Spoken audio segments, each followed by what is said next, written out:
Hi hello welcome to Indian knowledge university. ఈరోజు విద్య ఉద్యోగ సమాచారం చూసుకుంటే మనకు చాలా విషయాలు రావడం జరిగింది.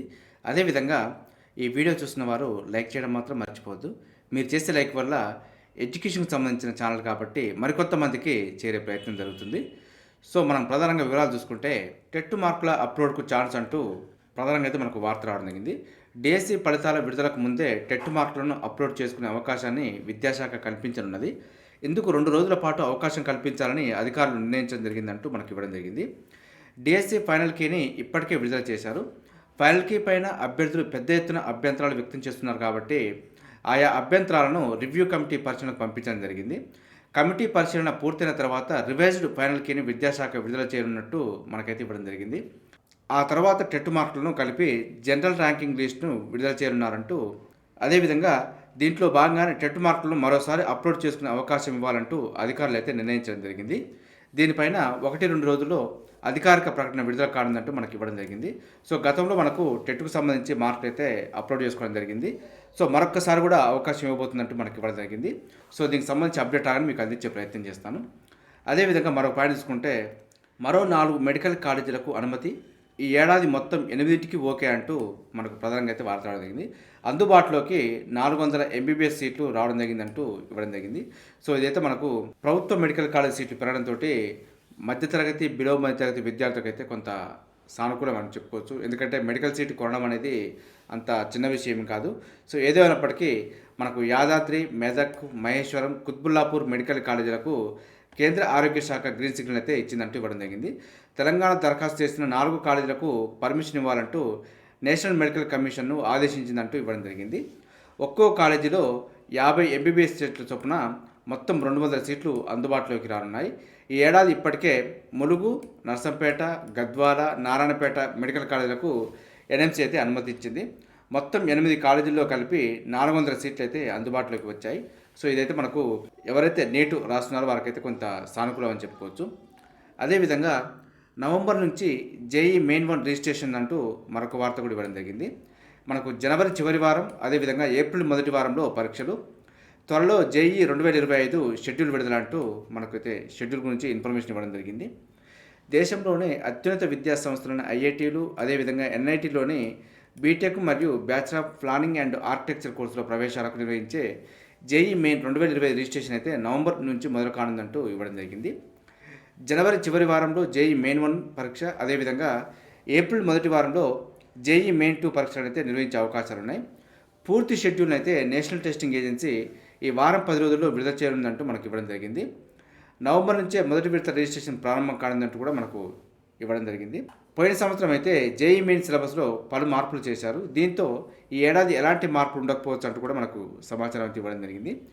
జేఈ మెయిన్ ఎగ్జామ్ అయితే 300 మార్కులకు గాను 3 గంటల పాటు నిర్వహించడం జరుగుతుంది. సో అభ్యర్థుల యొక్క పేరెంట్స్ అయితే ఒక విషయాన్ని అయితే దృష్టిలో పెట్టుకోవాలి.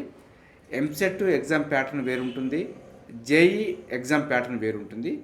So average, below average students కనుక జేఈ మెయిన్స్ ప్రిపరేషన్ చేస్తే ఎంసెట్ క్వాలిఫై కావడం కూడా కష్టం అవుతుంది. సో ఒకసారి పేరెంట్స్ ఎంసెట్కు జేఈకి డిఫరెన్స్ తెలుసుకున్న తర్వాత మాత్రమే కోచింగ్ తీసుకునే ప్రయత్నం చేయాలి. సో మాకు స్టేటస్కు సింబాలిక్గా జేఈ మావాడు ప్రిపేర్ అవుతున్నాడు అని చెప్పుకోవడం కోసం తోలితే మీకు చివరికి మనకు ఎంసెట్ కూడా వచ్చే అవకాశం ఉండదు. కాబట్టి సో ఒకసారి దీనిపైన క్లియర్గా తెలుసుకున్న తర్వాత మీరు స్టెప్ వేసే ప్రయత్నం చేయండి. అదేవిధంగా పోస్టల్ స్కాలర్షిప్లకు దరఖాస్తుల ఆహ్వానం అంటూ మరొక వార్త ఇవ్వడం జరిగింది. ప్రభుత్వ గుర్తింపు పొందిన హై స్కూల్లో చదువుతున్న విద్యార్థులకు పోస్టల్ శాఖ స్కాలర్షిప్లు అందిస్తుంది. ఇందుకోసం అయితే దరఖాస్తులు ఆహ్వానిస్తుందంటూ మనకు ఇవ్వడం జరిగింది. దీన్ దయాళ్ స్పర్శ్ యోజన పథకం కింద 6వ తరగతి నుంచి 9వ తరగతి వరకు చదువుతున్న విద్యార్థులకు ఏడాదికి 6,000 రూపాయల చొప్పున అయితే స్కాలర్షిప్ అందజేస్తారు. ప్రతి 3 నెలలకు ఒకసారి 1,500 రూపాయలు అయితే మనకు విద్యార్థులకు అందడం జరుగుతుంది. దీనికి ఈ నెల 13వ తేదీలోగా సమీప పోస్ట్ ఆఫీసు లేదా వెబ్సైట్ ద్వారా దరఖాస్తు చేసుకోవాలంటూ సూచించడం జరిగింది. మరిన్ని వివరాలకైతే మనకు పోస్టల్ శాఖకు సంబంధించి అఫీషియల్ వెబ్సైట్లో చెక్ చేసుకోవచ్చు. అదేవిధంగా మహిళా పీఈటీలకు బాలుర గురుకులాల్లో పోస్టింగ్లు అంటూ మరొక వార్త కూడా రావడం జరిగింది. సో మహిళా గురుకులాల్లో ఖాళీలున్నా ఇవ్వని వైనం, బాలురకు మహిళలు శిక్షణ ఇస్తే ఎలా అంటూ కొంత వివాదాస్పదంగా అయితే రావడం జరిగింది. టీజీపీఎస్సీ ఎదుట పీఈటీ అభ్యర్థుల నిరసన, స్పందించని టీజీపీఎస్సీ అధికారులు అంటూ మరొక వార్త అయితే ఇవ్వడం జరిగింది. సో ఏదేమైనప్పటికీ మహిళా గురుకులాల్లో ఖాళీ ఉన్నప్పటికీ బాలుర గురుకులాల్లో ఫిలప్ చేయడం అనేది కొంత బాధాకరం అని చెప్పుకోవచ్చు. సో మరి బాలుర యొక్క గురుకులాల్లో పురుష పీటీ అభ్యర్థులకైతే కొంత అన్యాయం జరుగుతుందని చెప్పుకోవచ్చు. ఎందుకంటే ఎంతున్నా అబ్బాయిలకు అమ్మాయిలు పీటీ ట్రైనింగ్ ఇవ్వడం అనేది కొద్దిగా కష్టతరంగానే ఉంటుంది. సో ఈ విషయం అయితే మరి తెరపైకి రావడం జరిగింది. దీనిపైన టీజీపీఎస్సీ ఏ విధంగా స్పందిస్తుందో మరి చూసే ప్రయత్నం చేద్దాం. అదేవిధంగా 8 ఏళ్ల క్రితం విడుదలైన పీటీ పోస్టుల భర్తీకి ఎంపికైన అభ్యర్థులలో చాలామంది ఇతర ఉద్యోగాలకు వెళ్ళిపోయారు.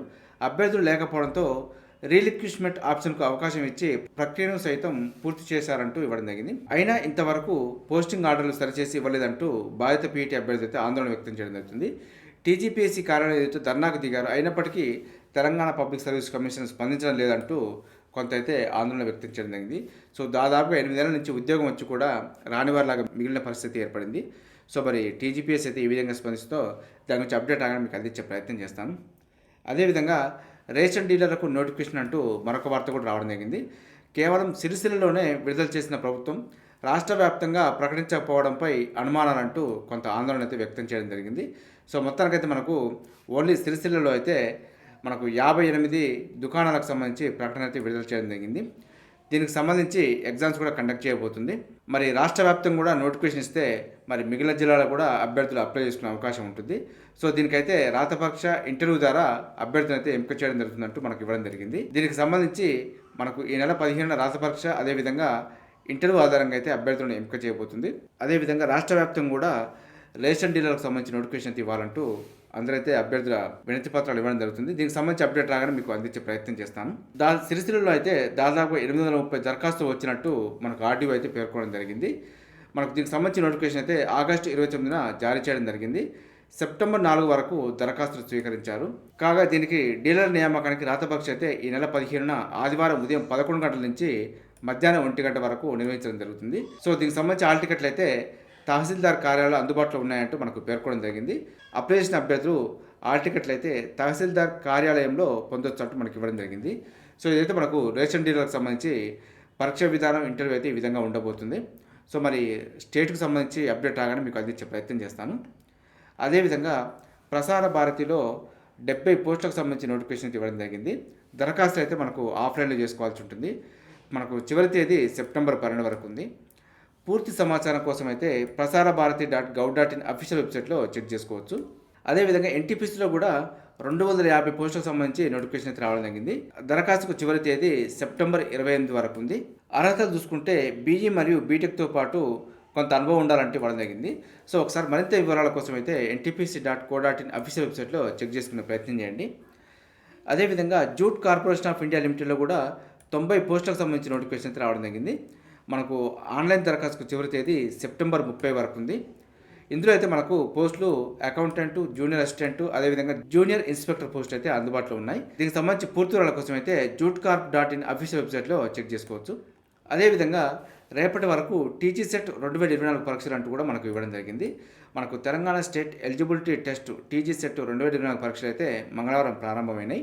ఈ ఎగ్జామ్కి అయితే 33,764 మంది అప్లై చేసుకున్నారంటే ఇవ్వడం జరిగింది. ప్రతిరోజు 2 సెషన్లలో 3 రోజుల పాటు ఈ నెల 12 వరకు పరీక్షలు అయితే జరగనున్నాయి. దీనికి సంబంధించి ఫలితాలు రాగానే మీకు అప్డేట్ చేసే ప్రయత్నం చేస్తాను. అదేవిధంగా జూనియర్ కళాశాలలో ఒక్క పోస్టులో 2 అధ్యాపకులు అంటూ మరొక వార్త కూడా ఇవ్వడం జరిగింది. రాష్ట్రంలోని కొన్ని ప్రభుత్వ జూనియర్ కళాశాలలో ఒక పోస్టులో 2 అధ్యాపకులు పనిచేస్తున్నారు. ఇంటర్ విద్యాశాఖ నెల రోజులుగా వారిని అలాగే కొనసాగిస్తుండడం విమర్శలకు తావిస్తుందంటూ కొంత అయితే రావడం జరిగింది.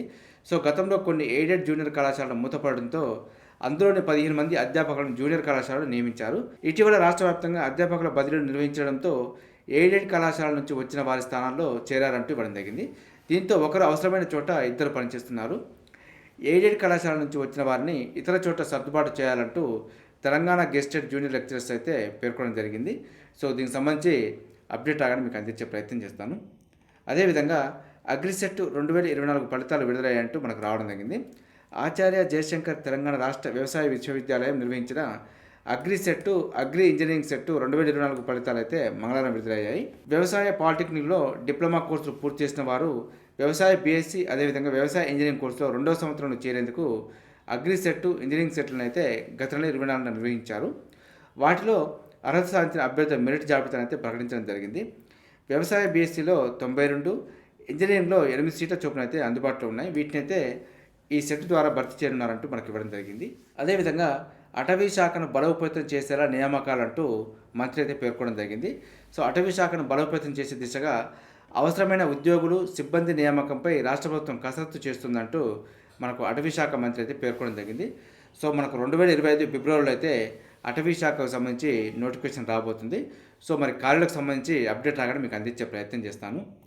అదేవిధంగా మహిళా వర్సిటీకి చాకలి ఐలమ్మ పేరు అంటూ చాకలి ఐలమ్మ 39వ వర్ధంతి సభలో ముఖ్యమంత్రి అయితే పేర్కొనడం జరిగింది. సో ఇదైతే వీరనారి మహిళా పూర్తికి కొంత నిదర్శనం అని చెప్పుకోవచ్చు. మన కోటిలోని ఉమెన్స్ మహిళా యూనివర్సిటీకి చాకలి ఐలమ్మ పేరు అయితే పెట్టడం జరిగింది. అదేవిధంగా మరొక పాయింట్ చూసుకుంటే పెరిగిన ఇంజనీరింగ్ సీట్లు రాని వారికా అందరికా అంటూ కొంత ప్రశ్నార్థకం అయితే ఇవ్వడం జరిగింది.